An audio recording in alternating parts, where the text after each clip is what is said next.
حجت الاسلام والمسلمین قبلہ احمد علی صاحب اور آغا صاحب کا شکر گزار ہوں کہ انہوں نے یا کراچی میں ہمیں دعوت دی، عزت بخشی، اور ہمیں امید ہے کہ انشاءاللہ آئندہ بھی اسی طرح کے پروگرام منعقد کرتے رہیں گے، کیونکہ ہر شعبے کے لیے مرکز کا ہونا ضروری ہوتا ہے، اور جب تک کوئی مرکز نہ ہو اس وقت تک کوئی بھی انسان کامیاب نہیں ہو سکتا۔ مرکز سے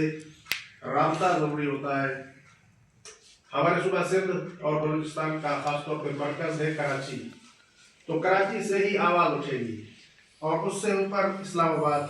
قاضی سلیم صاحب ماشاءاللہ بہت اچھی فعالیت ہے ان کی تحقیق کے حوالے سے، پہلے بھی ان کا بہت اچھا کام چل رہا ہے، اور انہوں نے صوبہ سندھ اور بلوچستان کے لیے جو کام شروع کیا ہے انشاءاللہ تعالیٰ یہ اور زیادہ بہتر اور مفید ہوگا۔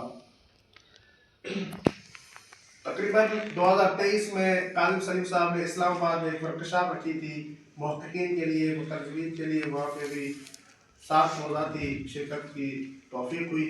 اور ابھی اسلام آباد میں پروگرام ہوا، وہاں بھی میں شریک ہو سکا۔ تحقیق اور ترجمہ ایک ایسا کام ہے کہ جو تمام محققین کے لیے، مترجمین کے لیے، خاص طور پر طلاب کے لیے بہت ضروری ہے۔ طالب علم، چاہے وہ دینی طالب علم ہو یا کسی اور شعبے سے وابستہ طالب علم ہو، ان کے لیے ضروری ہے کہ وہ تحقیق اور ترجمہ میں محنت کریں، کوشش کریں۔ یہ آثار ہے کہ جو انسان کے چلے جانے کے بعد بھی زندہ رہتے ہیں۔ آج ہمارے پاس بہت سی ایسی شخصیات ہیں کہ جو موجود نہیں ہیں، لیکن ان کے آثار ہیں جو کہ انہیں زندگی عطا کر رہے ہیں، زندگی دے رہے ہیں۔ کل میں دیکھ رہا تھا، میں نے شاید پہلی مرتبہ دیکھی تھی کتاب سندھی میں ناج البلاغہ سندھی ترجمہ، لطفی صاحب، سکندر لطفی صاحب کا ترجمہ، کیونکہ انہیں وفات پائے بہت عرصہ ہو چکا ہے، لیکن ان کے آثار اب بھی موجود ہیں ہمارے پاس، اور ہمارے بہت سے الحمدللہ علماء کرام ہیں، لیکن ان کے آثار ہمارے پاس نہیں ہے، کوئی چیز ہمارے پاس نہیں ہے کہ تاکہ ہم بطور نمونہ پیش کر سکے۔ تو اس لیے ہم یہ گزارش کریں گے، خاص طور پہ اپنے آپ کو، خاص طور پہ میں طلاب سے یہ عرض کروں گا کہ کوشش کریں۔ ٹھیک ہے، آج کل یہ ڈیجیٹل دور آ گیا ہے، اے آئی کا دور آ گیا ہے، اور اس طرح کے سسٹم آپ عام ہو چکے ہیں، لیکن میں ابھی جیسا کہ گفتگو ہوئی آغا صاحب سے کہ یہ تو پکڑے جاتے ہیں، جب چوری کرتے ہیں، ہم ترجمہ انہیں سے کراتے ہیں، تحقیق ان سے کراتے ہیں، تو ہم پکڑے جاتے ہیں۔ تو اس لیے اپنے دماغ اور سوچ کے ذریعے سے آپ ترجمہ اور تحقیق کے لیے کوشش کریں، انشاءاللہ تعالیٰ آپ کو اللہ تعالیٰ کامیابی دے گا۔ اچھا، ترجمے کے لیے صرف کتاب کا ترجمہ نہیں ہوگا۔ ترجمے کے لیے آپ اگر ہائی لیول کے مترجم بن جائیں تو آپ کسی بھی شعبے میں، حتیٰ کہ حکومتی شعبوں میں بھی جا کے مترجم بن سکتے ہیں۔ مثلا کوئی کسی اور ملک کا آ رہا ہے، فرض کر لیں آپ ایران کی مثال لے لیں، کوئی ایران کا وزیر آ رہا ہے، مشیر آ رہا ہے، تو اگر آپ مترجم ہوں گے حقیقی تو وہ آپ کو اپنے ساتھ رکھیں گے، اور اس طرح سے آپ اپنے علم سے استفادہ کر سکتے ہیں۔ خاص طور پہ ہمارے پاس اس وقت جو موجود ہے چیز وہ ہے قلم کے ذریعے سے ہم اور زیادہ بہتر طرح سے کام کر سکتے ہیں۔ ترجمے کے بعد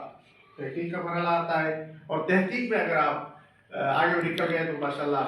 بہت اچھے محقق بن سکتے ہیں، لیکن سب سے پہلے ہے ترجمہ۔ ترجمے کے لیے میں پھر گزارش کروں گا آپ نوجوانوں سے خاص طور پہ کہ آپ کچھ نہ کچھ کام ضرور کریں،